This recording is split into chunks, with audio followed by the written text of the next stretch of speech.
이재명 더불어민주당 대표가 2024년 11월 25일 서울중앙지방법원에서 열린 위증교사 사건 1심 선고 공판에서 무죄를 선고받았습니다. 이번 판결은 2023년 10월 해당 사건으로 불구속 기소된 지 약 1년 1개월 만에 나온 결과로 이 대표에게는 중요한 법적 전환점이 되었습니다. 이 대표는 11월 15일 공직선거법 위반 사건 1심에서 징역 1년과 집행유예 2년을 선고받은 상황에서 이번 두 번째 1심 선고에서 무죄를 받으면서 한층 더 유리한 입지를 확보하게 되었습니다.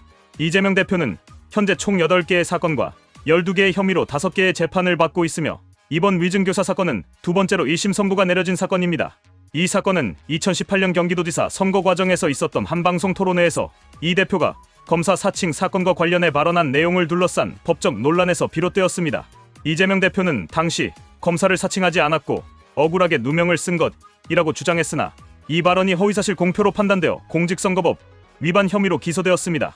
이후 검찰은 이 대표가 공직선거법 위반 재판 과정에서 증인 김진성 씨에게 거짓 증언을 요구했다며 위증교사 혐의를 추가로 제기하였습니다.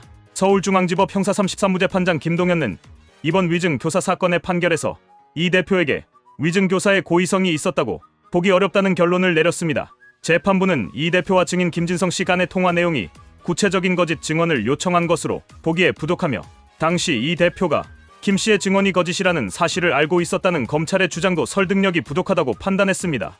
재판부는 이 대표와 김진성 씨의 통화 내용만으로는 이 대표가 김 씨에게 거짓 증언을 요청했다고 보기 어렵다며 이 대표가 위증교사를 했다는 혐의를 입증하기에는 검찰이 제시한 증거들이 충분치 않다고 판시하였습니다. 검찰이 주장한 위증교사 혐의는 이재명 대표가 공직선거법 위반 혐의로 기소된 사건에서 자신에게 유리한 재판 결과를 끌어내기 위해 김진성 씨에게 거짓 증언을 요청했다는 내용에 기반을 두고 있습니다. 그러나 재판부는 통화 당시의 상황과 제출된 증거들을 종합적으로 검토한 결과 이러한 주장을 뒷받침할 만한 증거가 불충분하다고 판단하였습니다. 위증교사 사건의 발단이 된 검사 사칭 사건은 2002년에 발생한 사건으로 당시 변호사였던 이재명 대표가 분당 백궁파크뷰 의혹을 취재하던 KBS PD 최철호와 함께 성남시장 김병량에게 전화를 걸었고 이 과정에서 자신을 검사로 속인 혐의로 기소되었습니다.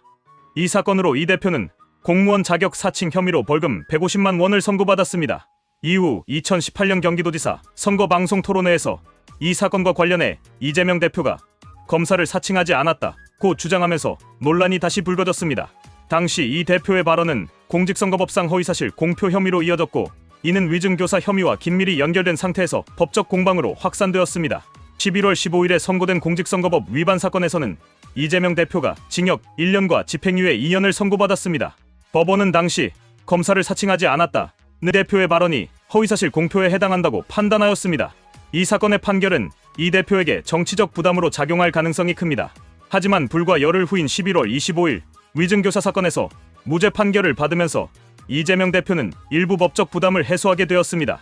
이재명 대표는 여전히 남아있는 다수의 사건으로 인해 법적 공방을 이어가야 할 처지입니다. 현재 진행 중인 8개의 사건과 12개의 혐의 중 이번 판결은 그중 두 번째로 1심 선고가 내려진 사건이지만 나머지 사건들의 결과에 따라 이 대표의 정치적 운명과 향후 행보가 크게 달라질 것으로 보입니다. 특히 이번 무죄 판결이 이 대표의 정당성을 강화하고 정치적 입지를 공고히 할 수 있는 계기가 될지 아니면 여전히 남아있는 사건들이 그에게 더 큰 부담으로 작용할지에 대한 관심이 쏠리고 있습니다. 정치권에서는 이번 판결을 둘러싸고 각기 다른 반응을 내놓고 있습니다. 더불어민주당은 이재명 대표의 무죄 선고를 환영하며 검찰의 기소가 정치적 의도를 담은 과잉 수사였다는 점을 강조하였습니다. 민주당 지도부는 이 대표가 위기를 극복하며 당을 안정적으로 이끌어 나갈 수 있을 것이라고 평가하고 있으며 이번 판결이 당의 단합과 지지층 결집에 긍정적 영향을 미칠 것으로 기대하고 있습니다. 반면 국민의힘은 이번 판결이 특정 사건에 국한된 결과일 뿐이라고 평가절하하면서 다른 사건에서 이재명 대표의 법적 책임이 명확히 드러날 것이라는 입장을 밝혔습니다. 국민의힘은 또한 공직선거법 위반 사건에서 유죄 판결이 내려진 점을 들어 이 대표의 정치적 정당성과 도덕성에 의문을 제기하고 있습니다. 이재명 대표의 이번 무죄 판결은 내년 총선을 앞둔 정치적 지형에 적지 않은 영향을 미칠 것으로 보입니다. 민주당은 이를 계기로 이 대표에 대한 신뢰를 높이고 그의 리더십을 부각하며 지지층 결집에 나설 가능성이 큽니다. 반면 국민의힘은 남아있는 사건들을 통해 이 대표의 정치적 책임을 지속적으로 문제 삼으면서 여론 공세를 강화할 것으로 예상됩니다. 이재명 대표의 재판 결과와 그에 따른 정치적 영향은 향후 한국 정치의 주요 변수로 작용할 가능성이 높습니다. 따라서 이번 위증 교사 사건의 무죄 판결은 단순히 한 사건의 종료를 넘어 이재명 대표의 정치적 생존과 한국 정치 전반에 걸쳐 중요한 분수령이 될 것으로 보입니다.